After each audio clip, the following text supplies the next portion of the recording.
The two messengers entered Sodom in the evening. Lot, who was sitting at the gate of Sodom, saw them, got up to greet them, and bowed low. He said, "Come to your servant's house, spend the night, and wash your feet. Then you can get up early and go on your way." But they said, "No, we will spend the night in the town square." He pleaded earnestly with them, so they went with him and entered his house. He made a big meal for them, even baking unleavened bread, and they ate. Before they went to bed, the men of the city of Sodom, everyone from the youngest to the oldest, surrounded the house and called to Lot, "Where are the men who arrived tonight? Bring them out to us so that we may have sex with them." Lot went out toward the entrance to close the door behind him and said, "My brothers, don't do such an evil thing. I've got 2 daughters who are virgins. Let me bring them out to you, and you may do to them whatever you wish. But don't do anything to these men, because they are now under the protection of my roof." They said, "Get out of the way." And they continued, "Does this immigrant want to judge us? Now we will hurt you more than we will hurt them." They pushed Lot back and came close to breaking down the door. The men inside reached out and pulled Lot back into the house with them and slammed the door. Then the messengers blinded the men near the entrance of the house, from the youngest to the oldest, so that they groped around, trying to find the entrance.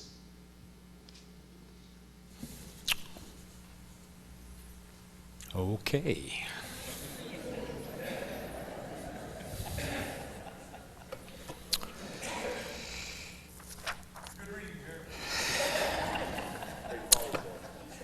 So, the messengers step in and use their divine power to save Lot's daughters from the violence and depredation that he himself invited the mob to inflict on the girls. I don't know about you, but this story does strike me as a little bit weird, especially coming from the Bible. I mean, what kind of father offers to throw his own daughters to the human wolves in order to save a couple of complete strangers? Well, to finish the story, apparently not even 10 innocent persons could be found in Sodom and Gomorrah, so God destroys the cities with a rain of burning sulfur, or asphalt in some translations. Then comes the part of the story you're probably most familiar with. As they're fleeing the fiery storm, Lot's wife fails to heed the messenger's warning to not look back at the destruction and is turned into a pillar of salt. That is purportedly all that's left of her today. But if you think the story is weird so far, go home after church and try reading the part that follows. It's what happens after Lot and his 2 daughters take refuge in a cave in the nearby mountains. I'll just leave it up to Ryan to preach about that part of the story. With our modern sensibilities, it's tempting to write Lot off as a really bad father. But consider the backstory. Sadly, the culture of Lot's time did not value women, especially young unmarried ones. On the other hand, ancient unwritten laws of Middle Eastern hospitality were considered nearly sacred and demanded that Lot protect the messengers once he had offered them shelter under his roof. And I'm just thinking maybe as a practical matter, Lot thought it was a pretty good idea to look after God's own emissaries, even at the cost of his own daughters being horribly abused, which we hope caused him great anguish. So this story, weird as it may seem, does remind us that fatherhood is complicated. It comes with conflicts and difficult decisions. I believe it's a rare father who feels like he's never made a mistake or messed up in some way and let his family down. So fatherhood, it seems, can be a very messy business. So what does it really mean to be a father or a father figure, which when viewed broadly can include practically anyone? Grandfathers and stepfathers, aunts and uncles, teachers, coaches, mentors of all types. Well, there seems to be no shortage of observations on that. For one, Frederick Vanderwater said that for him, quote, "Fatherhood has been less of a job than an unstable and surprising mixture of adventure, blind man's bluff, and guerrilla warfare." Even though the title of his book is The Joy of Fatherhood, Marcus Goldman writes, "Fatherhood has been known to transform even the toughest and most resilient man into a quivering mass." And there are countless other reflections on what it means to be a father. Try Googling fatherhood. But I guess it could be summed up pretty nicely in the Dad's Little Instruction book by Annie Pigeon. "Fatherhood," she wrote, "is a work in process." Or, as I like to put it, a messy business. So how should fathers and anyone who would serve as a father figure go about this messy business, especially if they wish to do so in a faithful way? Well, we could talk all day about the qualities we wish to see in a good father, but I believe what we really need to do is to see them in action, to see how real people lived the values that I would hope we all want our children to learn, values that are good for all of us to emulate. In other words, positive role models. So this morning, I'd like to lift up 3 men as such models, but please hear this. Insofar as we know, one of these men was never even a father himself. Moreover, there are many women who could serve equally well as examples of the values that I'll be talking about. In fact, I think the qualities I'm going to suggest are found in good fathers are also found in good mothers. For I believe that what makes good parents, especially from a spiritual point of view, also makes them good people. The kind of people that we, as God's children, should aspire to be, whether or not we're somebody's father, mother, uncle, or aunt. So, where to begin this quest for good fatherly, or, if you like, parental role models? Well, how about baseball? I love baseball. Now, I know it doesn't have the flash and dash of the other major league sports, but more than any other game, baseball is steeped in history. And no single person is a more important part of that history, and I think a better role model than Jackie Robinson. He will forever be known, not just as one of the greatest ball players of his time, but also as the man who, despite all odds, broke the race barrier of Major League Baseball. Jackie was born in backcountry Georgia 100 years ago to poor African-American sharecroppers. His middle name was Roosevelt, given by his mother, the daughter of a former slave, who greatly admired President Theodore Roosevelt as a devout Christian, a good family man, and a fierce opponent of racism, all qualities that Jackie's mother hoped he'd emulate. Sadly, Jackie did not grow up with a father who would teach him these qualities. His dad abandoned the family shortly after Jackie was born. Jackie's fierce competitiveness and extraordinary athletic ability soon became apparent as he played baseball and many other sports, always in racially segregated settings. When he was 19 years old, Jackie got into a scuffle with a white police officer who took offense to a song that Jackie and a friend were singing as they walked home from the movies. Jackie's anger got the best of him, and he was arrested. Because he was a locally known baseball and football star, albeit at the all-black junior college, the judge let Jackie off with a warning to control his well-known temper. Not long after that, Jackie met a powerful preacher, a Methodist, I might add, named Carl Downs, who had a tremendous ability to inspire young people. A pretty good quality for a father figure, I'd say. Reverend Downs taught Jackie that exploding in anger was not the Christian answer to injustice. But he also stressed that living as Jesus taught is not submissive. On the contrary, it's heroic. lessons that Jackie's mother had also been doing her best to teach him. Reverend Downs eventually led Jackie to an even deeper faith in Christ and to a belief that the path to justice would not be won with fists and fury, but with love and restraint. Now, this belief was sorely tested in 1944 when Jackie was court-martialed while serving in Texas as an officer in the United States Army, which was then racially segregated just like the rest of America. In a scene similar to the one played out 10 years later in Alabama with Rosa Parks, Jackie had refused to move to the back of an Army bus.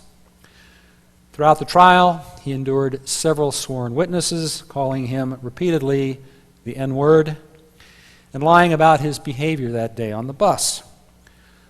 But recalling the lessons he'd learned from his mother and Reverend Downs, Lieutenant Robinson kept his faith and his composure, behaved like the model officer that he was.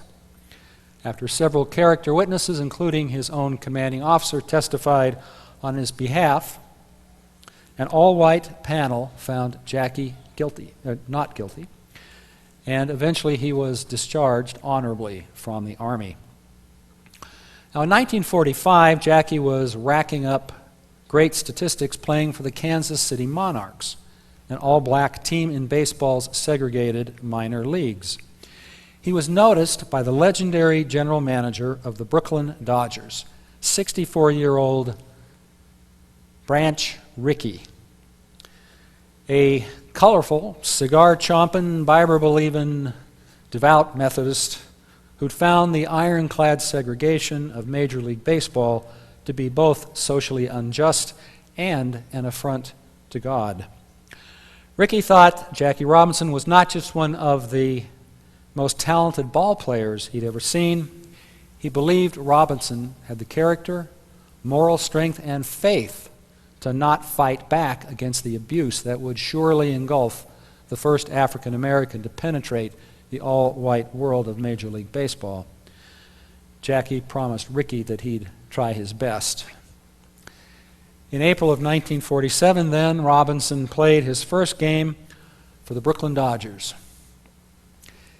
in their fittingly named Roosevelt Stadium, officially breaking the race barrier of Major League Baseball. But this brave and moral act brought on even more abuse than Robinson and Rickey had feared. Death threats poured in. Jackie was pummeled with the ugliest name-calling and race-baiting that we can imagine, the worst of which came from the players on the opposing team and even their managers. The abuse wasn't just verbal. Opposing players purposefully stomped on Jackie's feet, pitchers threw for his head, and base runners slashed at his legs with their spikes. But Jackie kept his temper and his promise to Branch Rickey, who had become a real father figure to him, and proceeded to rack up an impressive number of hits, runs, and stolen bases. Jackie's Dodger teammates were impressed by his dignity and performance under such pressure, and they rallied behind him. In 1947, Jackie Robinson was voted MLB's Rookie of the Year. And that same year, Jackie became a father himself. His first son, Jackie Roosevelt Robinson Jr., was born. Jackie Sr. had also become a father figure to the many children of all races he helped through his involvement with several charitable groups and visits to children's hospitals. Tragically, Jackie Jr. struggled with drug addiction much of his young life, and in 1971, at the age of 24, was killed in a car accident. As a father, Robinson said, "Losing my son was the hardest blow I ever had to take." Only 1 year later, after suffering from undiagnosed diabetes for some time, Jackie Robinson Sr. died of a heart attack. He was only 53 years old. In the 10 years he spent in a Dodger uniform, Jackie Robinson played his heart out. And in 1955, Jackie helped his team win the World Series in 7 games against their arch rivals from the Bronx. In 1962, just 15 years after beginning his difficult journey as the first African American to play in the major leagues, Jackie Robinson was voted into the Baseball Hall of Fame. In 1984, Robinson was posthumously awarded the Presidential Medal of Freedom, America's highest civilian honor. So Robinson certainly had the athletic ability, the physical strength to become a great ball player, but it was his moral strength, demonstrated by his dignity, his faith, and his courage, for which we remember him best. You know, the word courage comes from the Latin root word cor, meaning heart. And maybe that's the first thing we want our father figures to believe. You got to have heart. The next role model I'd like to lift up is generally thought to have never himself fathered any children.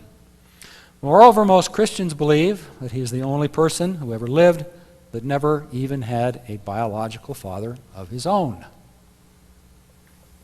Unless you're a big fan of Dan Brown's book, The Da Vinci Code, you may not give Jesus of Nazareth much thought on Father's Day. But I'm going to suggest that he is a great role model for fathers and those who would be like fathers to their loved ones. Let's look first at Jesus' relationship to his closest companions, his 12 disciples. Now, it's obvious from the Gospels that we read that he loves them, but sometimes it looks like tough love. Time and again, he verbally pummels them for everything from being intellectually dense to falling asleep at the wrong time. But Jesus always forgives his followers' shortcomings. He continually encourages them and mentors them. And on their last night together, Jesus humbly kneels before them and washes their feet. And when the disciples learn that their beloved leader is leaving them to the hostile crowds and the crucifixion-happy Romans, they are understandably terrified. So Jesus comforts them. And he promises that he will ask God to send the Holy Spirit to guide them when he's gone. Sounds downright fatherly, doesn't it? And Jesus' paternal side was never more evident than in the special affection he showed children. He took them up in his arms, he laid hands on them, and he blessed them, and he chastised anybody that tried to get between him and the kids. You remember I said that Reverend Carl Downs told Jackie Robinson that living like Jesus wasn't submissive, it's heroic? Well, think about it. In the first place, Jesus had the courage to hang out with the wrong crowd, including prostitutes and lepers, not exactly the beautiful people of their day. Moreover, he was a culture critic who preached the unpopular politics of compassion. He was a radical who attacked the hypocrisy and arrogance displayed by the leaders of his time, the priestly Sadducees, the zealous Pharisees, and the oh-so-learned scribes. In many confrontations, Jesus calls them out, even baits them. He takes on the big shots of his day for the benefit and protection of those he loved, especially the most vulnerable ones. Sounds like real courage and spiritual strength to me. Strength applied not as a force to bend others to his will, but as a gentle means of bringing God's children closer to their Creator. Sounds to me like Jesus had heart, a father's heart. I'd like to close with the story of a man named Patricio Galvez, a 50-year-old freelance musician who moved from Chile to Sweden 30 years ago.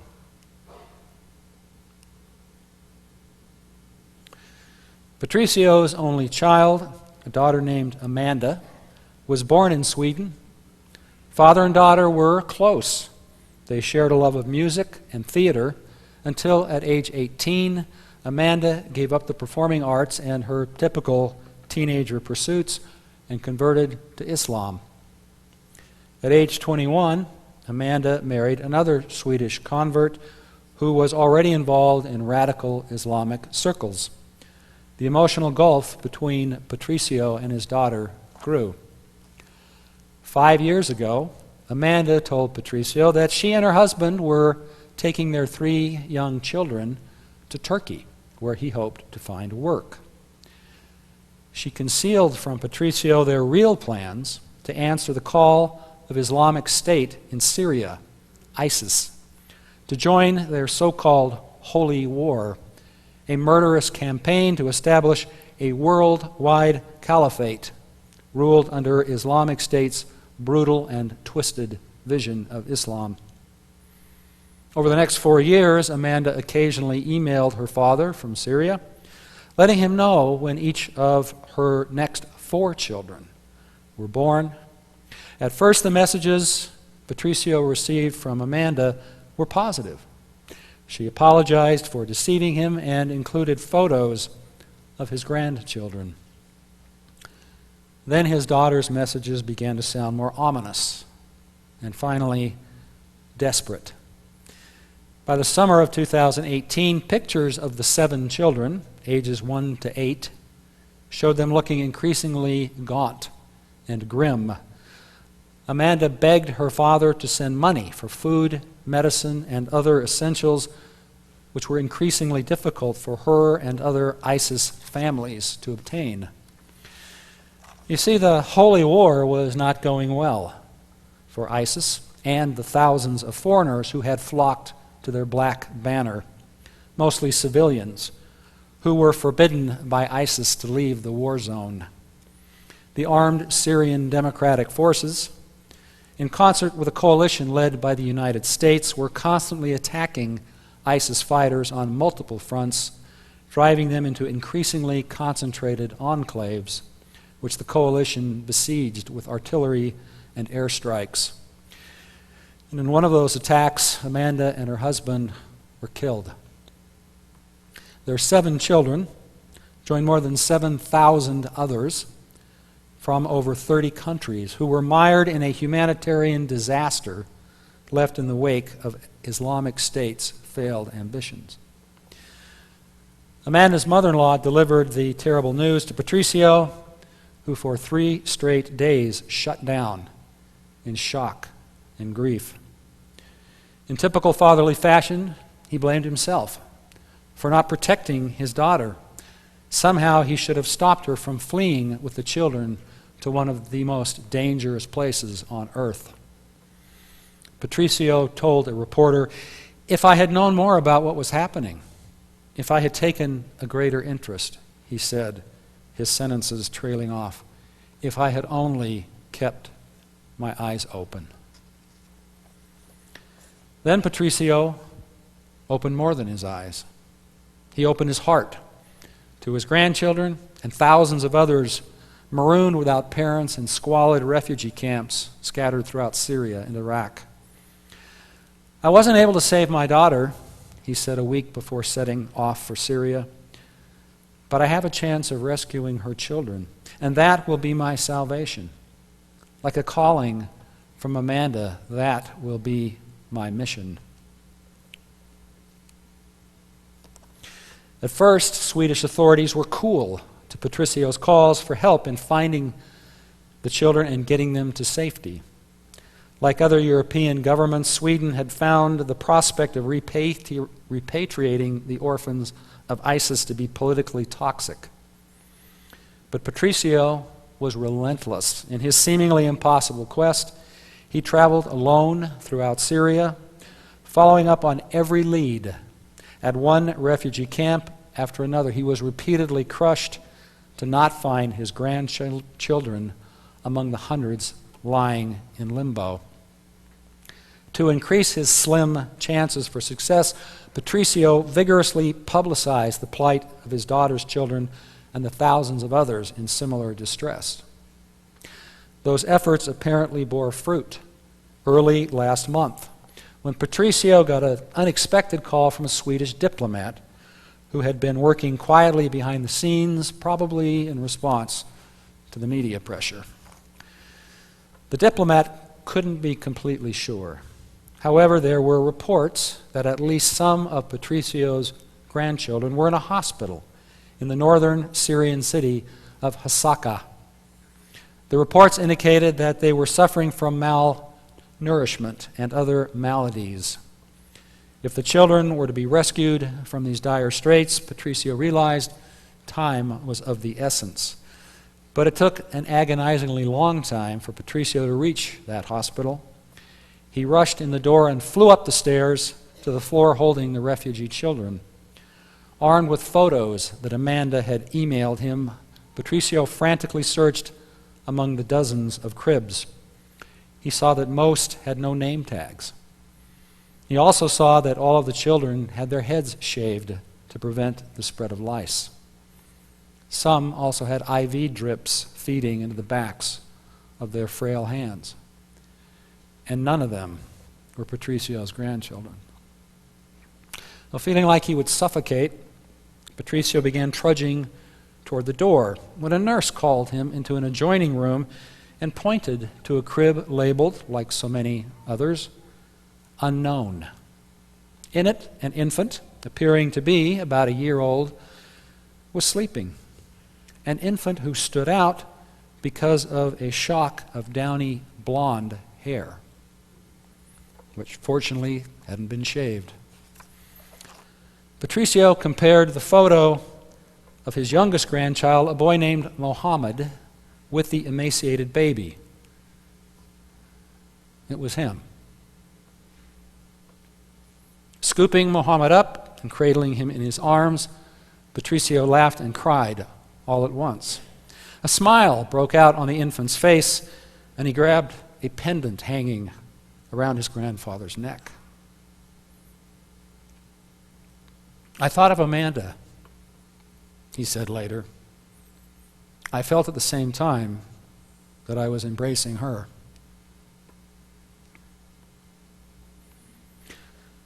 With Mohammed's identity known, Patricio was able to determine that his other 6 grandkids were housed at a nearby camp.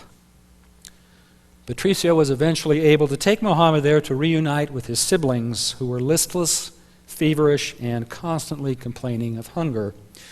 They furiously fell upon the snacks that Patricio had been carrying all around Syria with him in hope, while baby Mohammed fed contentedly on a bottle. After overcoming several bureaucratic obstacles, Patricio and his 7 precious charges made it back to Sweden just a couple weeks ago. But their future is uncertain. With his small apartment and even smaller musician's income, he cannot care for them all. But one thing is certain: they are now healthy and safe.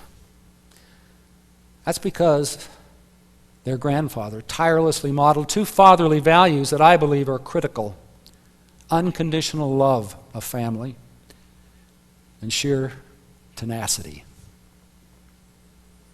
And if there was a moment, a single moment, besides the first time he held baby Mohammed, that sealed the importance of these values in Patricio's mind, it may have been when he first met his eldest grandchild, 8-year-old Ibrahim, at the refugee camp. That's him in the red pants. Patricio was struck by the sadness that he saw in the boy's eyes. But when Patricio asked him, "Do you know who I am?" Ibrahim slowly replied, "Yes, your grandpa." So, from the strange story of Lot, we remember this: whether you're a father or a father figure or have one in your life, fatherhood can be a complicated and messy business, and no one gets it right all the time. But Jackie Robinson showed us that no matter what challenges come our way, having moral courage is critical. You've got to have heart. From our greatest teacher, Jesus, comes this empowering lesson. Yes, you need spiritual strength to show your children tough love, but always tempered with compassion.